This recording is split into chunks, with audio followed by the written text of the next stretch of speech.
அனைவருக்கும் வணக்கம். சற்று முன்பு தமிழக அரசு இன்று வெளியிட்டுள்ள 12 முக்கியமான அறிவிப்புகள் என்னென்ன என்பதை பற்றி தான் நம்ம இந்த வீடியோவில் டீட்டெயிலாக பார்க்க போகிறோம். ஸோ முடிந்த அளவுக்கு இந்த வீடியோவை ஸ்கிப் பண்ணாமல் முழுமையாக பாருங்கள். இந்த வீடியோக்குள்ளே போகிறதுக்கு முன்னாடி இந்த வீடியோக்கு ஒரு லைக் பட்டனை ப்ரெஸ் பண்ணிடுங்க.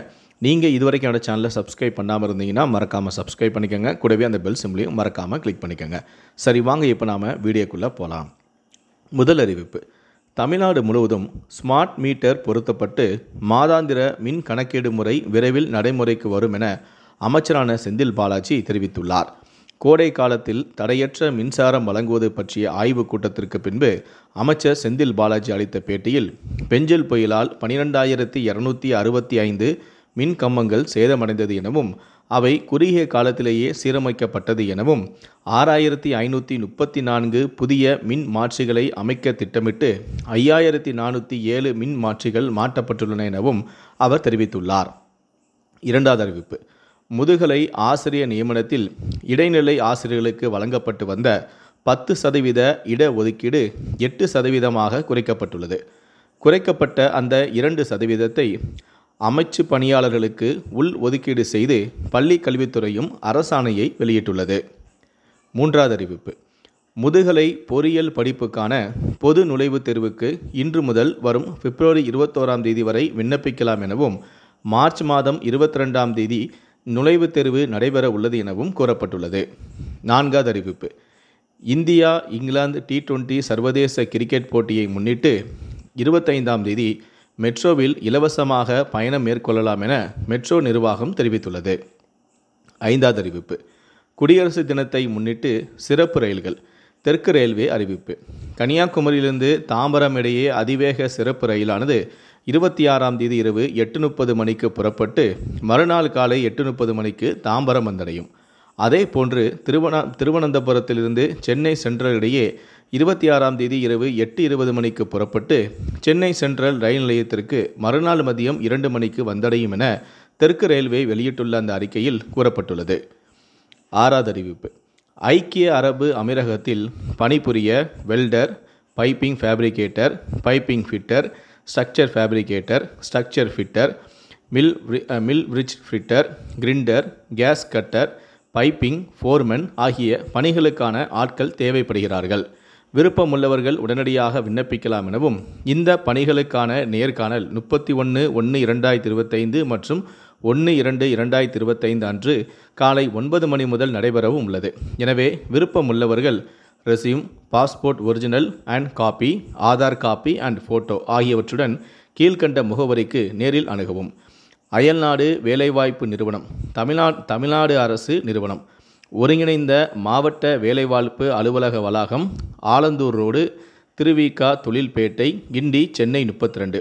கூடுதல் விவரங்களுக்கு அயல்நாட்டு வேலை வாய்ப்பு நிறுவனம் வலைத்தளம் omcmanpower.tn.government.in, தொலைபேசி எண் 044-2250-2267 மற்றும் வாட்ஸ்அப் எண்ணானது 9566-239-685 வாயிலாக நீங்கள் அறிந்து கொள்ளலாம்.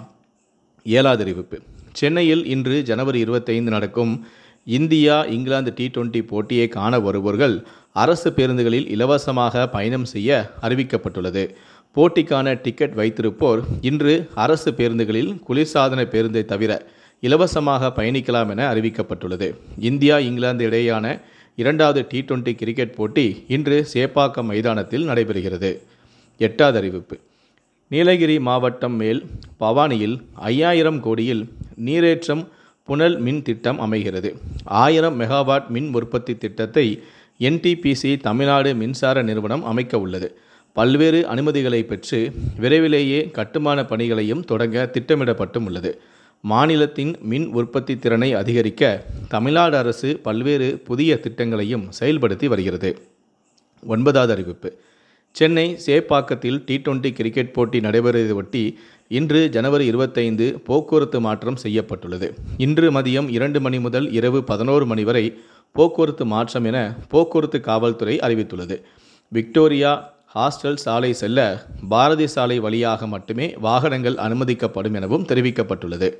10வது அறிவிப்பு: பஞ்சாபில் கபடி போட்டிக்கு சென்ற தமிழகத்தை சேர்ந்த பல்கலைக்கழக மாணவிகள் பாதுகாப்பாக உள்ளதாக தமிழ்நாடு அரசு தெரிவித்துள்ளது. தமிழகத்தை சேர்ந்த கபடி பயிற்சியாளர் பஞ்சாபில் கைது செய்யப்பட்டதாக வெளியான தகவலில் உண்மை இல்லை என்றும் தமிழக அரசு குறிப்பிட்டுள்ளது. பஞ்சாபிற்கு கபடி விளையாடச் சென்ற தமிழக மாணவிகளை பத்திரமாக தமிழகம் அழைத்து வர துணை முதலமைச்சரான உதயநிதி நடவடிக்கை எடுத்து வருவதாகவும் தமிழ்நாடு அரசு கூறியுள்ளது. 11வது அறிவிப்பு. ஈரோடு கிழக்கு தொகுதி இடைத்தேர்தலுக்கான வாக்குப்பதிவு காலை 7 மணிக்கு தொடங்கி மாலை 6 மணி வரை நடைபெறும் என அறிவிப்பொன்று வெளியாகியுள்ளது. 12வது அறிவிப்பு, அதாவது கடைசியாக அறிவிப்பு. தமிழகத்தில் வரும் 29 மற்றும் 30ஆம் தேதிகளில் மிதமான மழைக்கு வாய்ப்புள்ளதாக சென்னை வானிலை ஆய்வு மையம் தெரிவித்துள்ளது. மத்திய கடலோர ஒட்டிய கிழக்கு இந்திய பெருங்கடல் மற்றும் அதனை ஒட்டிய தெற்கு அந்தமான் கடல் பகுதிகளின் மேல் ஒரு வளிமண்டல கிழக்கு சுழற்சி நிலவுகிறது.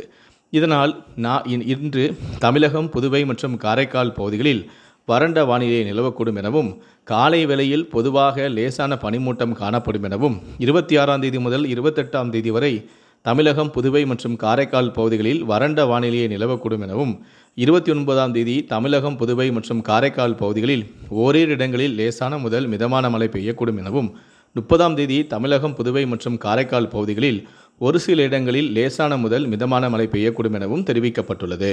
இந்த 12 அறிவிப்புகளை பற்றிய உங்களுடைய கருத்துக்கள் என்ன அப்படிங்கிறத கீழே இருக்கக்கூடிய கமெண்ட் செக்ஷனில் மறக்காமல் சொல்லுங்கள். முடிந்த அளவுக்கு இந்த வீடியோவை மற்றவங்களுக்கும் ஷேர் பண்ணுங்கள். மேலும் இது போன்ற பல வீடியோக்களை பார்க்கணும் அப்படின்னு நினச்சிங்கன்னா மறக்காமல் சேனலை சப்ஸ்கிரைப் பண்ணுங்கள். நன்றி, வணக்கம்.